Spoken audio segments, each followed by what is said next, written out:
Je réalise pas. Je réalise pas encore que dans 24 heures, je vais être en train de regarder Del Piero, Zidane, Platini, All Together Black and White. Je pars demain matin, ça me tarde à un point. Mais bon, faut aussi qu'on parle de l'actualité de la Juventus. Cette deuxième pause nationale voit la Juventus à la 3e place, à égalité avec la Fiorentina qui a battu dans la soirée d'hier le Napoli, champion d'Italie. Les Romaines, elles sont complètement à la ramasse. Les seuls qui tiennent la route, c'est Inter et Milan. Et on voit que Milan les a toutes gagnées, sauf le derby, gagné 5-1 par l'Inter. Je pense qu'il est le moment ici de faire une petite appréciation. Hein. Ce n'est pas encore une analyse de quel sera le classement final de Serie A, parce que plein de choses peuvent arriver, mais c'est vrai qu'avec 8 matchs disputés, on en est à un peu moins d'un quart des matchs de la saison en Serie A. Essayons d'analyser, de voir qu'est-ce qui se passe en ce moment pour la Juventus. Like, commentaire, abonnement, vous savez, c'est le moment. Partons de ce que l'entraîneur, les joueurs, les dirigeants n'arrêtent pas de nous dire en ce moment. La Juventus vise la 4e place. On peut ne pas y être d'accord parce que la Juventus doit avoir un objectif beaucoup plus noble pour nous chaque année, on le sait. Néanmoins, c'est ce que la dirigeance nous dit. Et moi, je le prends comme un état de fait, en fait. C'est pas un truc où je peux exprimer mon opinion là-dessus. Et on sait que c'est trop peu, c'est minimal. Mais si à un moment donné, la société a décidé de se donner ça comme ambition pour cette année, ils ne vont pas changer d'avis parce que je suis mécontent. Donc, il faut tout simplement accepter que c'est l'objectif déclaré par la Juventus. Après, rien ne nous dit qu'il n'y ait pas une arrière-pensée derrière. Et par rapport à ce qui nous a été dit, on est dans les clous. On est dans les 4 premières avec une moyenne pointe de points légèrement supérieure à 2. Donc, elle était à 2, vous savez, post-Sassuolo. Là, on a remonté un peu avec les 2 victoires d'après et le match nul contre l'Atalanta qui a eu le mérite, il ne serait-ce que de la garder à distance. Et regardez ce qui se passe aujourd'hui, ils sont à 4 points.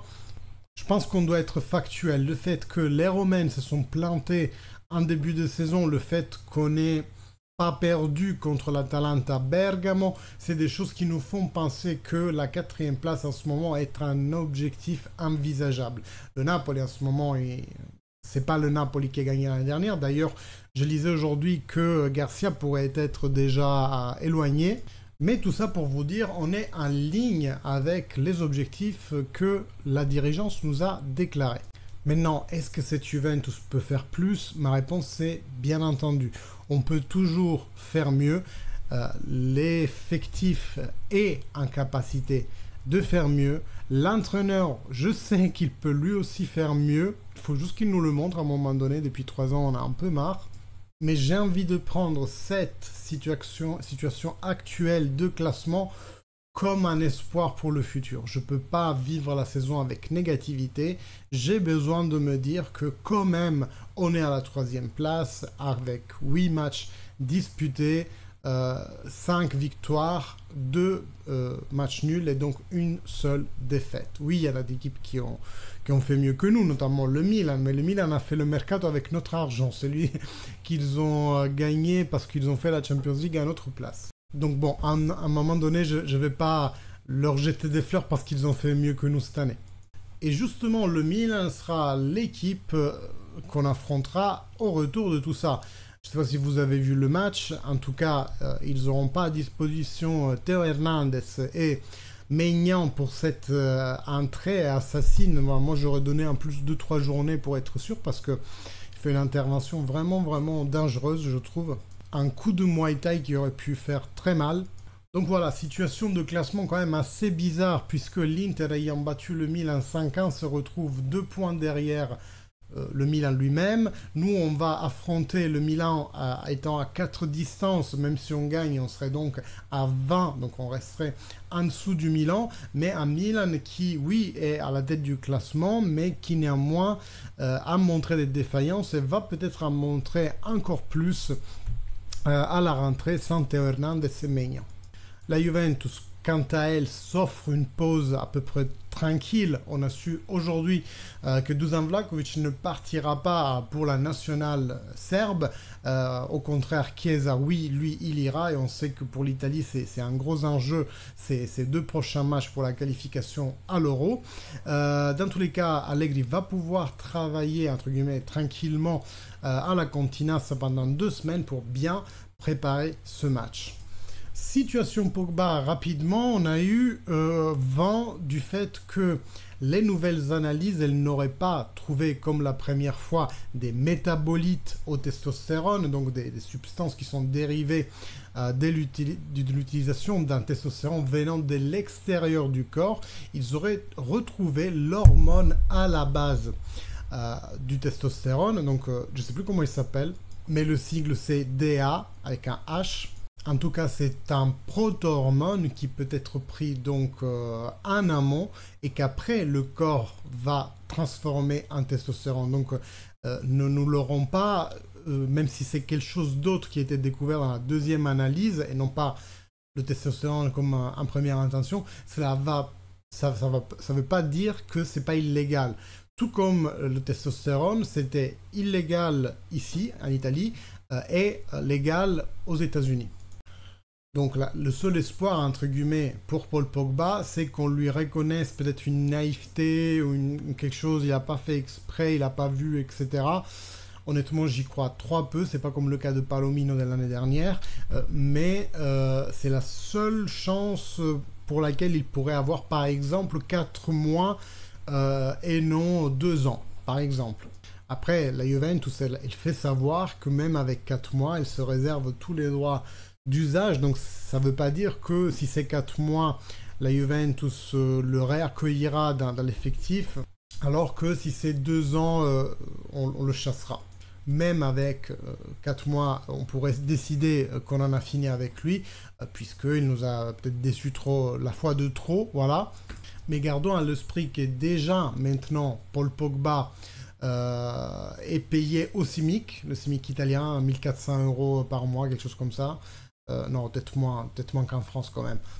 Et que je me pose sincèrement la question, et je vais la poser dans les prochains jours à des amis à moi, mais tiens, demain, quand on sera ensemble au stade, est-ce que c'est plus rentable pour la Juventus de confirmer Pogba pendant 2 ans au SMIC, ou est-ce qu'il est plus rentable de casser son contrat, sachant que si l'on fait ça, on doit retourner à l'État ce que l'on n'a pas payé en impôt l'année dernière grâce au Decreto Crescita. Vu qu'on ne l'aura pas gardé 2 ans, de façon rétroactive, on devra rembourser la première année.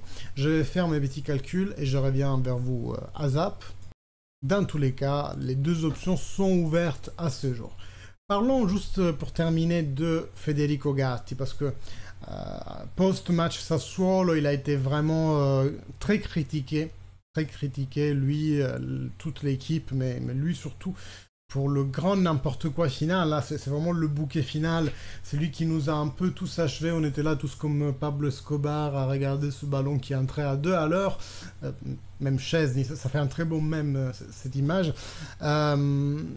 Mais Federico Gatti marque son premier but en Serie A, enfin le premier dans la bonne carte, on va dire, et il le marque avec une envie, une force qui m'a vraiment déconcerté et beaucoup plu même. Il a incarné vraiment cette rage que tout le monde devrait avoir quand il joue pour notre maillot, déjà par défaut, mais surtout par rapport à ce qui s'est passé l'année dernière. Moi, c'est ça que je veux voir. Je veux voir 11 joueurs avec la fougue de Federico Gatti. C'est ça que je veux voir.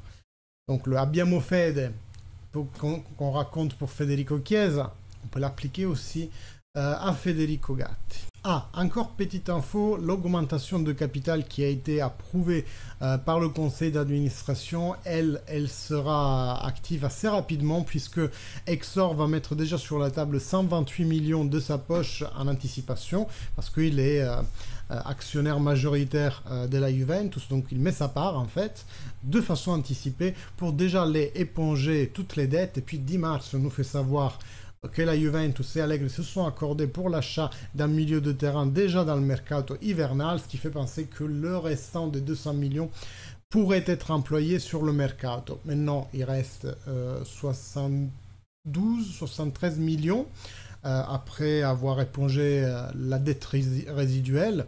Qui achèteriez-vous avec cet argent? Écrivez-le moi dans les commentaires. Bon, moi j'ai préparé mon voyage, je pars demain matin assez tôt d'Orly, donc restez connectés, je vous ferai bien entendu de petites vidéos de Turin en direct pour vous montrer ce qui se passe, et je ne peux vraiment que vous remercier pour votre soutien, pour tout ce que vous faites pour la communauté.